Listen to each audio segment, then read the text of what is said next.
Saturday night's Powerball jackpot was one of the largest in the game's history, with the prize approaching $2 billion. The huge jackpot brought a lot of attention to the lottery, but here in Texas, the lottery is also drawing attention for a major transition and new leadership. Capitol correspondent McKim explains how the Lottery Commission is merging with a new agency and what it means for people who play the games.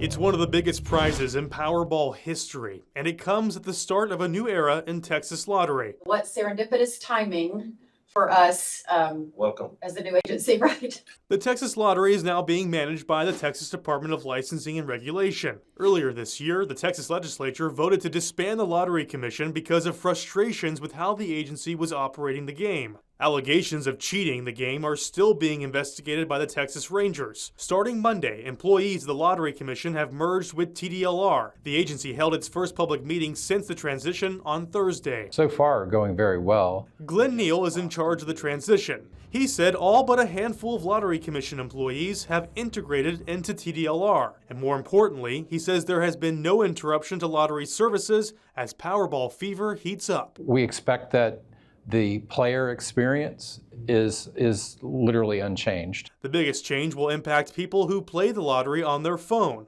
through courier services. Players can no longer use those services and must play in person with cash. We hope that they'll honor the citizens of this state and operate it accordingly. Rob Kohler works for the Christian Life Commission, the public policy arm of the Baptist General Convention of Texas. He was at the meeting and says so far he's pleased with the transition. He expects the new leadership will make meaningful changes to the game. For example, he's concerned about the current amount of unclaimed prizes from games like scratch-offs. Last fiscal year, that number was $80 million. Another way to put that is citizens of the state were tricked out of that $80 million.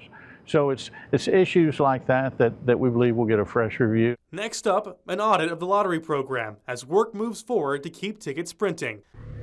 Dylan joins us now. The move to end the Lottery Commission came after the governor ordered the Texas Rangers to investigate 2 Texas lottery jackpot wins. What's the status of that investigation? Well, we're not going to get a lot of answers from the Texas Rangers. They will not comment on any story, on any investigation as it is ongoing. But it is true to note that this investigation has been going on for a very long time. The governor called this investigation back in February. If we really look at all the lawsuits that are involved with this cheating scandal that surrounded the Texas Lottery, there's a lot of names that have been mentioned. So you can imagine the Texas Rangers are going through following, whether it's a money trail, following and questioning multiple people that were involved in these lawsuits that are named as defendants in these lawsuits.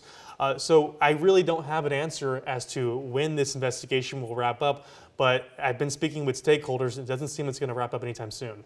Lawmakers did end up passing legislation in response to questions about the integrity of the Texas Lottery. Yes. What provisions are built in to prevent any kind of cheating scandal? Yeah, very simple provisions. If you're a retailer, you cannot sell more than 100 tickets to a single person in a single transaction. Also, retailers are limited to the amount of lottery terminals that they actually have in their store. That is the machine that actually prints out those yellow lottery tickets that you buy. They're maxed out to only have 5 per retail store. You think about Winter's Corner. That was the store that Lieutenant Governor Dan Patrick was doing his sleuthing and investigating in. He had told us that there was more than 40 machines in that store at a time. So it really limits that number. And I also, another provision, the law lets Governor Abbott, Lieutenant Governor Dan Patrick, and Speaker Dustin Burrows to actually go and do their own investigating of retail stores. So if you're a retailer out there and one day Dan Patrick's at your door, by law he's allowed to get back behind the counter and see and do investigating to see that everything's up to code. Yeah, it's probably not a coincidence if he shows up. One question we hear when we cover the lottery is, where does the money go? Some of it helps fund Texas schools, we know. Yeah. How much are we talking about there? So if we're going to go all the way back to 1992 when the lottery started, about $41 billion has gone directly to Texas schools. This past fiscal year, they were just a little shy of $2 billion. If we look at the big piece of pie of how much money the lottery brings in, the biggest slice, about 70%, goes to those prize winners. So if you win the lottery, you win any scratch-off games, all that money is about 70% of the revenue goes to the winners. Next biggest chunk is the school. About 23% of the revenue goes to those education fund.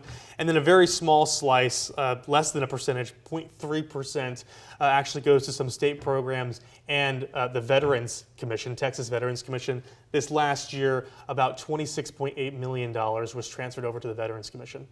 I have a feeling we have not heard the last of it this year. We have not. I mean, we know for sure that the Lottery Commission's up for sunset again in 2027, so we'll see if it can survive. All right, Dylan, thank you very much. Thanks.